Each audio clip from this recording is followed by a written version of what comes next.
महात्मा गांधींच्या पुतळ्याची विटंबना प्रकरण आणि या प्रकरणी पुणे शहर काँग्रेसकडून निषेध आंदोलनाला आता अगदी काही वेळातच सुरुवात होतीये। महात्मा गांधींच्या पुतळ्याला दुग्धाभिषेक केला जाणार आहे।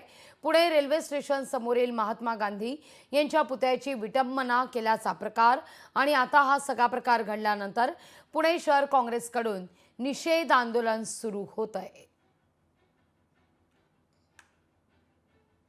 काँग्रेसचे कार्यकर्ते पुणे रेल्वे स्थानक परिसरात पोहोचण्यास आता सुरुवात झालेली आहे आणि या सगळ्या घटनेचा निषेध आता व्यक्त केला जाईल।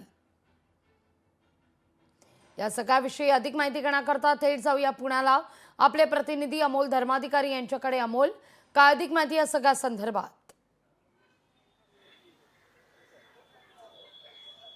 लाघवी, काल जो सगळा धक्कादायक प्रकार घडलेला आहे त्यानंतर आपण पाहिलं की पुणे रेल्वे स्टेशनच्या समोर जो महात्मा गांधीजी यांचा पुतळा आहे त्या इथे आता काँग्रेसचे कार्यकर्ते पदाधिकारी यायला सुरुवात झालेली आहे। निषेध आंदोलन काँग्रेसकडून करण्यात येणार आहे। इतकंच नाही तर महात्मा गांधीजी यांचा जो पुतळा आहे याला दुग्धाभिषेक सुद्धा घालण्यात येणार आहे।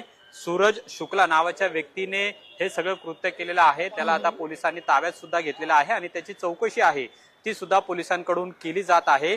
सूरज शुक्ला हा मूळचा वाराणसी या ठिकाणचा आहे, पण गेल्या 1.5 महिन्यापासून तो पुण्यामध्ये राहिलेला होता अशी माहिती सुद्धा समोर आलेली आहे। आणि आता काँग्रेसकडून दुग्धाभिषेक करण्यात येतोय। आपल्या सोबत काँग्रेसचे शहर अध्यक्ष अरविंद शिंदे आहेत।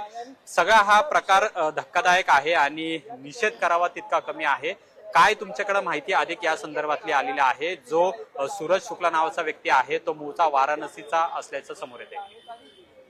बघा, मी काल पंढरपूरच्या वारीवरनं परतत असताना मला ही निरोप मिळाल्यानंतर तातडीने मी संपर्क साधला। त्यावेळेला असं कळलं की एक भगवे वस्त्र धारण करून महात्मा गांधींच्या पुतळ्यावर चढून त्या पुतळ्याला तोडण्याचा प्रयत्न, विटंबना केली, त्याला तोडण्याचा। आपण बघाल एक फरशी सुद्धा तुटली आणि 2-3 त्याचे फोटो सुद्धा मला काल रात्री सीसीटीव्हीतनं प्राप्त झाले।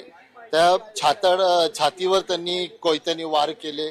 काय त्याच्याकडे हत्यार, लोखंडी हत्यार होतं माहित नाही।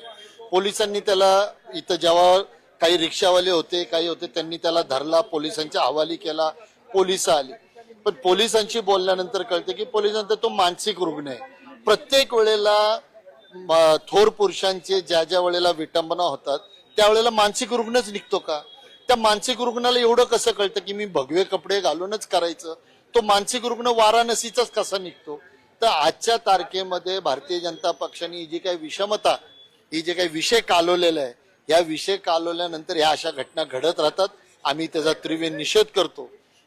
महात्मा गांधींच्या शिक्षणाप्रमाणे अहिंसा म्हणून आज आम्ही इथं दुधाने त्या पुतळ्याला जलाभिषेक करणार, दुधाभिषेक करणार, पावित्र्य राखणार आणि त्याच्यावर कडक मधली कडक कारवाई होऊन इकडच्या पोलीस यंत्रणेला आम्ही विनंती करणार आहे की इथं सुरक्षा 24 तास असली पाहिजे आणि ती जबाबदारी तुमची।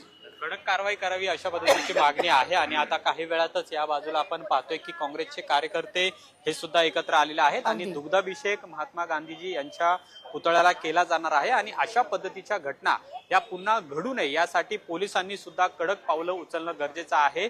सूरज शुक्ला या व्यक्तीवर सुद्धा कठोर कारवाई करावी अशी मागणी आहे की आता काँग्रेसकडून केली जात आहे। आणि अगदी काही वेळामध्ये आता या आंदोलनाला सुरुवात झाल्यानंतर दुग्धाभिषेक सुद्धा घालण्यात येणार आहे। अमोल, तुर्तास धन्यवाद तुम्ही दिलेल्या एकूणच सविस्तर माहिती करता।